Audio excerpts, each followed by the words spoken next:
नमस्कार, आप देख रहे हैं HW न्यूज पर सुनिए सरकार। मैं अभिसार शर्मा और एक बार फिर आप सबसे मेरी अपील कि HW न्यूज के हाथ मजबूत कीजिए। हमारे YouTube लिंक पर जाइए और यहां ज्वाइन बटन को दबाइए और जैसे आप इस बटन को दबाते हैं आपके सामने हमारी सदस्यता ग्रहण करने के 3 विकल्प सामने उभर कर आते हैं। इनमें से एक को चुनिए और HW न्यूज के हाथ मजबूत कीजिए ताकि इसी तरह से हम आपके मुद्दे आपके सामने लाते रहें। और आज सुनिए सरकार में हम बात करने वाले हैं कि भाई जब प्यार किया तो डरना क्या। दोस्तों, फोटोग्राफर अभिनव साहा ने 4 तस्वीरें अपने ट्विटर हैंडल पर पेश की हैं और हर तस्वीर मैं आपके सामने एक एक करके लाने वाला हूं। सबसे पहले आप इस तस्वीर को देखिए।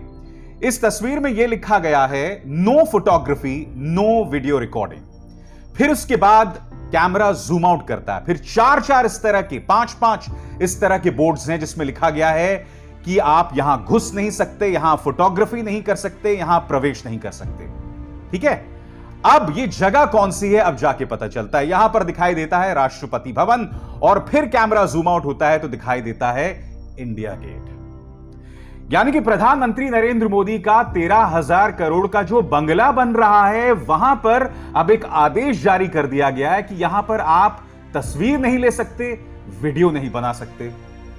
आपको याद होगा कि इसी तरह से गोरखपुर में शमशान घाटों के बाहर एक बोर्ड लगाया गया था, एक बैनर लगाया गया था जिसमें कहा गया था कि आप यहां पर ना तस्वीर ले सकते हैं ना वीडियो बना सकते हैं। जबकि तमाम घाट जो हैं वो चिताओं से पटे पड़े थे। कुछ लोग कार पार्क में लाशों को जला रहे थे और अब तो सामने तस्वीरें उभर कर आई हैं। ये तस्वीरें आप देख सकते हैं कि चाहे बक्सर हो बिहार का, चाहे हमीरपुर हो उत्तर प्रदेश का, चाहे गाजीपुर हो उत्तर प्रदेश का, चाहे मध्य प्रदेश हो, हर जगह पर लोगों ने लाशें जो हैं वो गंगा, यमुना और रुंज नदी में बहानी शुरू कर दी है। मगर मैं कुछ और पूछना चाहता हूं।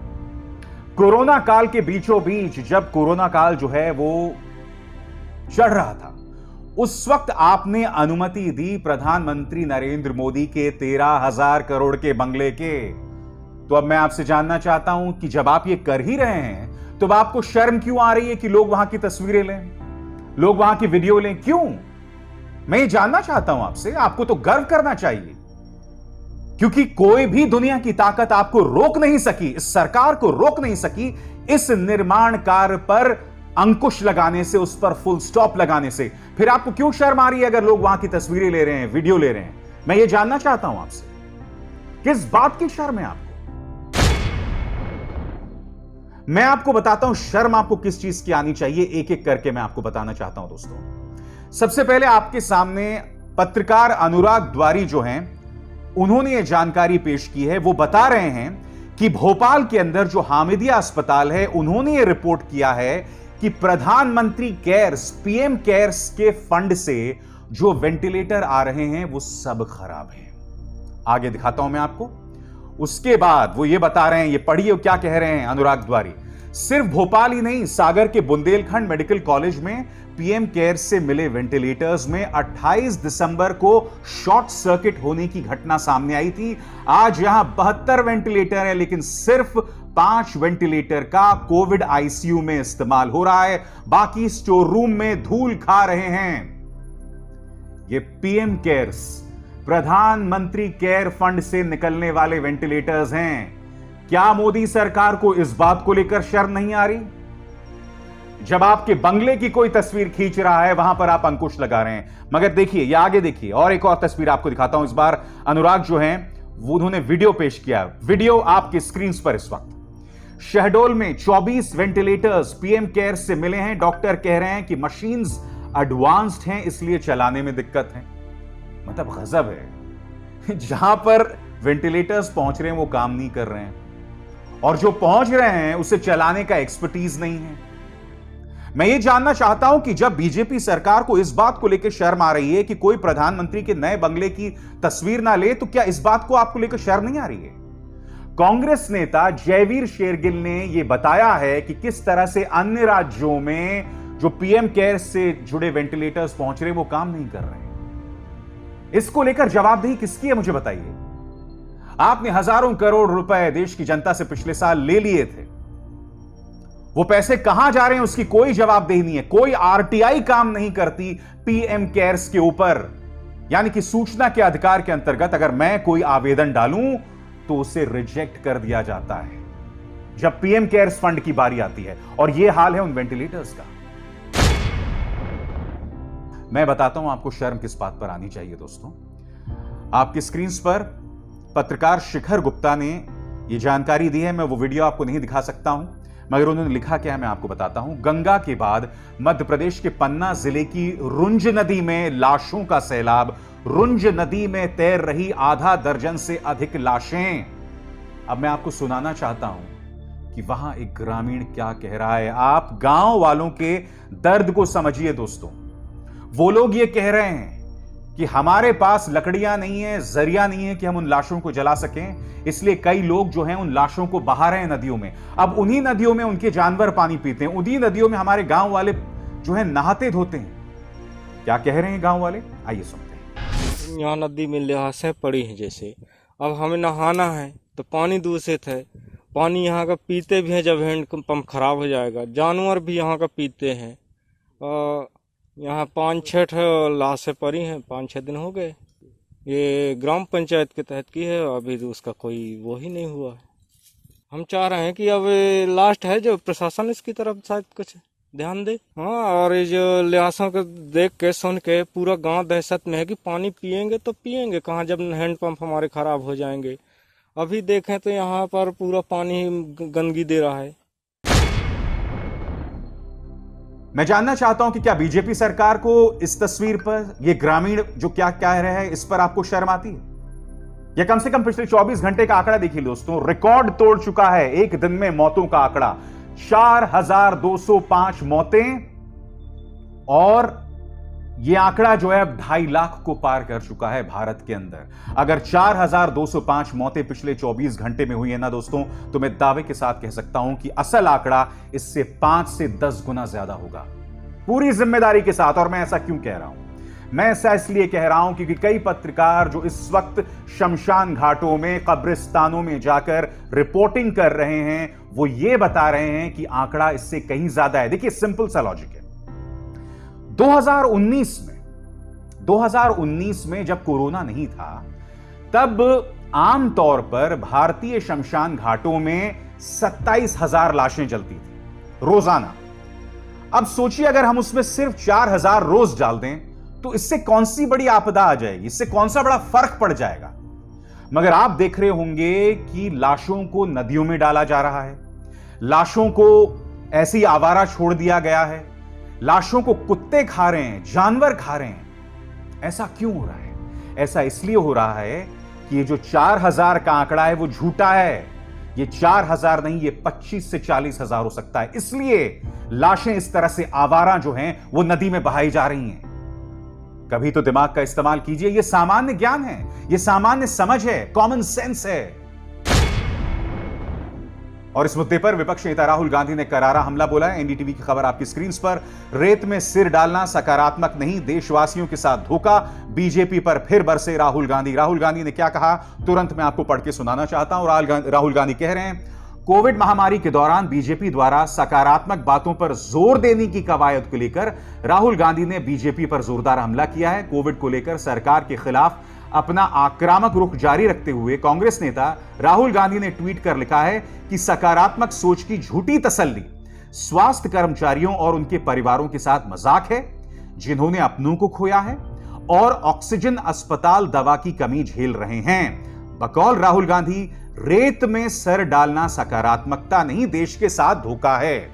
बिल्कुल, यह देश के साथ धोखा ही है और इसके अलावा कुछ नहीं।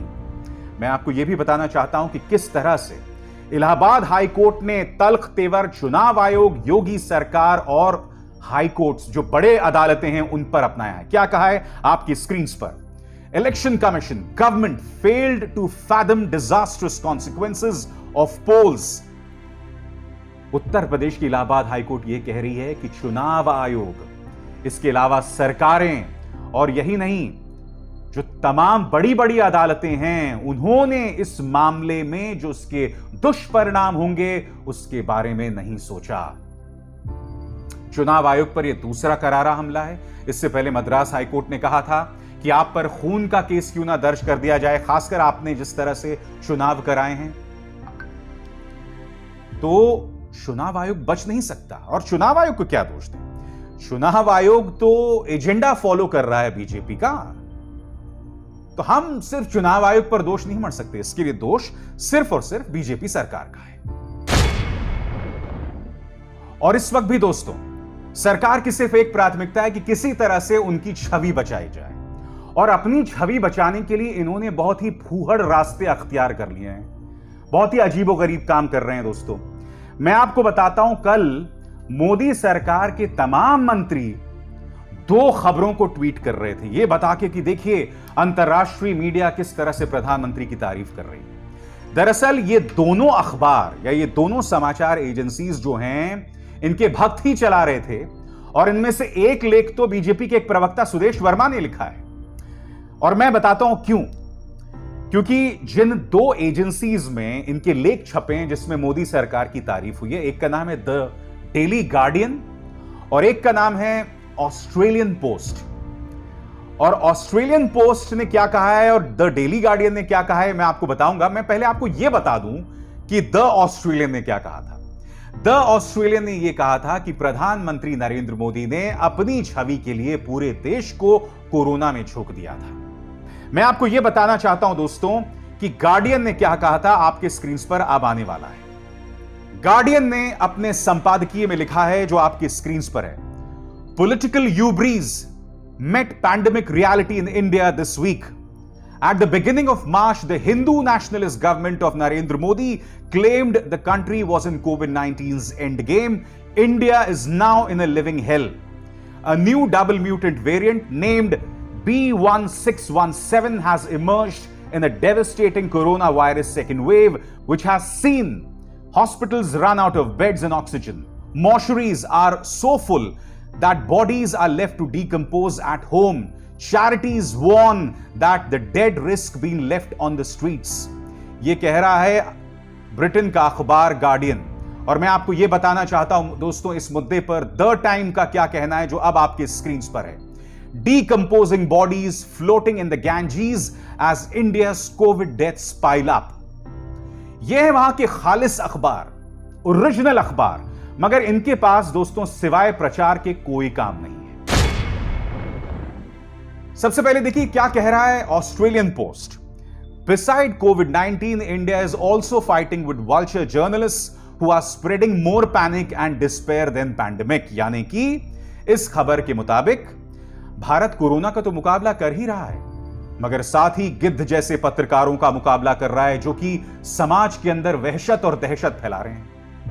आज मैं आप लोगों से पूछना चाहता हूं, जो इस देश की जनता है, जो तस्वीरें मैं आपको लगातार अपने शोज में बता रहा हूं, क्या वो सिर्फ दहशत फैलाने के लिए है? क्या वो हकीकत नहीं है? क्या आज की तारीख में आप आसानी से ऑक्सीजन हासिल कर सकते हैं, बिस्तर हासिल कर सकते हैं, दवाइयां हासिल कर सकते हैं? क्या आपको गिड़गिड़ाना नहीं पड़ता? बताइए। और फिर देखिए दोस्तों द डेली गार्जियन, और ये आर्टिकल तो इनके अपने प्रवक्ता सुदेश वर्मा ने लिखा। ये क्या कह रहा है? PM Modi has been working hard, don't get trapped in the opposition barbs. प्रधानमंत्री मेहनत कर रहे हैं। बिल्कुल, कार्यक्रम की शुरुआत में मैंने आपको बताया था कितनी मेहनत कर रहे हैं। और जैसे कि मैंने आपको बताया, खुद इस आर्टिकल में लिखा हुआ है कि इसके लेखक भारतीय जनता पार्टी के एक प्रवक्ता हैं। और फिर दोस्तों शुरू हो जाता है प्रचार। आपके सामने junior finance minister the daily guardian के इस आर्टिकल को साझा करते हुए। अनुराग ठाकुर, मैं आपसे एक बात पूछना चाहता हूं। मैंने आपके पूरे ट्विटर टाइमलाइन पर देखा, आप तो हिमाचल प्रदेश से आते हैं, आपके पिता मुख्यमंत्री रह चुके हैं। मैं जानना चाहता हूं आपके ट्विटर टाइमलाइन पर आपने कितने लोगों की मदद की ऑक्सीजन के लिए, बिस्तरों के लिए, दवाइयों के लिए? श्रीनिवासन जैसे लोग जब मदद करते हैं, दिलीप पांडे लोग जैसे लोग जब मदद करते हैं, मुकेश शर्मा जैसे लोग जब मदद करते हैं, तो आप उन्हें टारगेट करते हैं, उनका मजाक उड़ाते हैं। आपने कितनी बार मदद किया मुझे बताइएगा ना अनुराग ठाकुर। आगे दिखाता हूं दोस्तों, ये देखिए पूरा स्क्रीन भरा पड़ा है कि उन्होंने किस तरह से सुदेश वर्मा के उस आर्टिकल को शेयर किया है, यह बताकर कि एक अंतर्राष्ट्रीय अखबार में लिखा गया है। कौन कौन लोग हैं जिन्होंने शेयर किया आपकी स्क्रीन पर? अमित मालवीय, नरेंद्र सावलकर, गोपाल कृष्ण अग्रवाल, प्रहलाद जोशी, रघुवर दास, अनुराग ठाकुर, डॉक्टर जितेंद्र सिंह, अर्चना चिटनीस, जी कृष्ण रेड्डी, यानी कि तमाम भारतीय जनता पार्टी के नेता जो हैं वो इसे शेयर कर रहे हैं। और अमित मालवीय ने क्या लिखा है वो भी मैं आपको बताना चाहता हूं। But the larger debate in the country is not about recovery और death, it is about who should be blame for the pandemic. यह आदमी जो दुनिया की सबसे गंदी, घटिया और अश्लील ट्रोल मशीनरी का मुखिया है, यह कह रहा है कि भारत में इस बात को लेकर डिबेट हो रहा है कि इस पूरे आपदा के लिए किस पर दोष मढ़ा जाए। तो क्या लोकतंत्र के अंदर जवाबदेही नहीं है अमित? बताओ, लोकतंत्र के अंदर जवाबदेही नाम की कोई चीज होगी या नहीं होगी?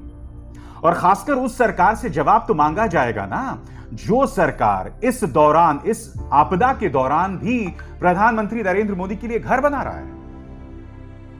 यह तो संवेदनहीनता की अति हो गई बिल्कुल। इससे ज्यादा इंसेंसिटिव बात तो कोई हो ही नहीं सकती। यह आदमी जो है अमित मालवीय, क्या अपना चेहरा आईना में नहीं दिखता? ये जो बातें ये लिखता है, ये चीजें ये फिर से नहीं पढ़ता कभी? तुम्हारे बच्चे नहीं है, तुम्हारे बुजुर्ग मां बाप नहीं है जो इस तरह की घटिया चीजें लिखते हो? तुम तमाम हदों को तुमने पार कर दिया है, तमाम हदों को तुमने पार कर दिया है बेशर्मी की। और दूसरी तरफ हमारे स्वास्थ्य मंत्री, उनका बयान आया था और ये इसकी चर्चा मैं 2 बार कर चुका हूं आपके सामने। डार्क चॉकलेट से दूर होगा कोविड का तनाव।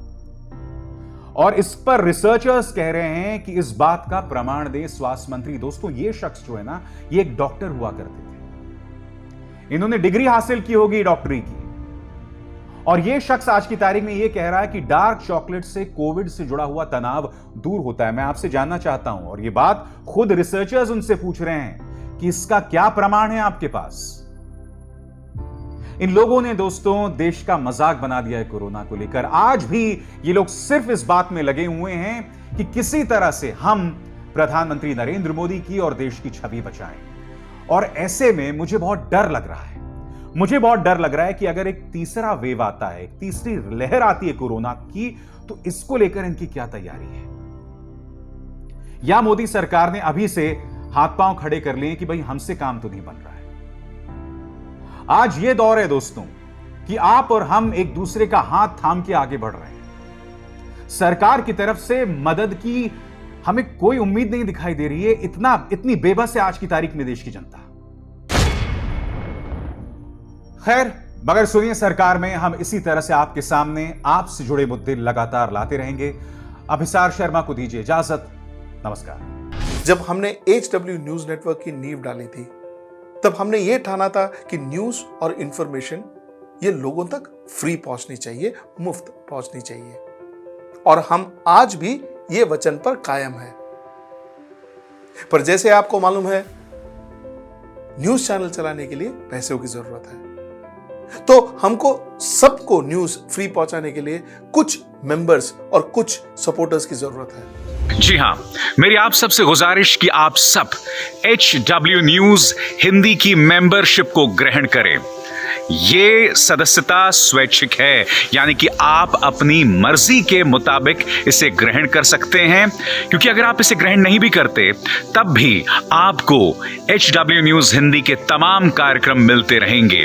मगर अगर आप चाहते हैं कि आजाद न्यूज जो है वो मजबूत हो, अगर आप चाहते हैं कि वो न्यूज जो सत्ता से सवाल पूछती है वो मजबूत हो, तो जरूर बने HW न्यूज हिंदी के सदस्य। जो लोग हमारे 89 रुपए प्रति महीने वाले कार्यक्रम से जुड़ेंगे, उनके लिए HW न्यूज का बैच विश मिलेगा।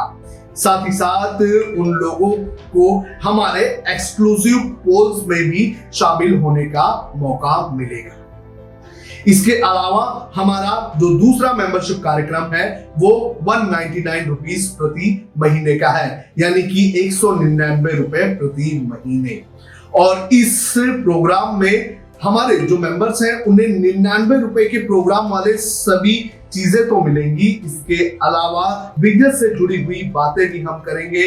हमारे एक्सपर्ट अखिलेश भार्गव से आप बिजनेस से जुड़े हुए अपने सवाल भी पूछ सकते हैं। हम उम्मीद करेंगे कि आप इस निष्पक्ष पत्रकारिता की राह में हमें पूरी तरह से योगदान देंगे।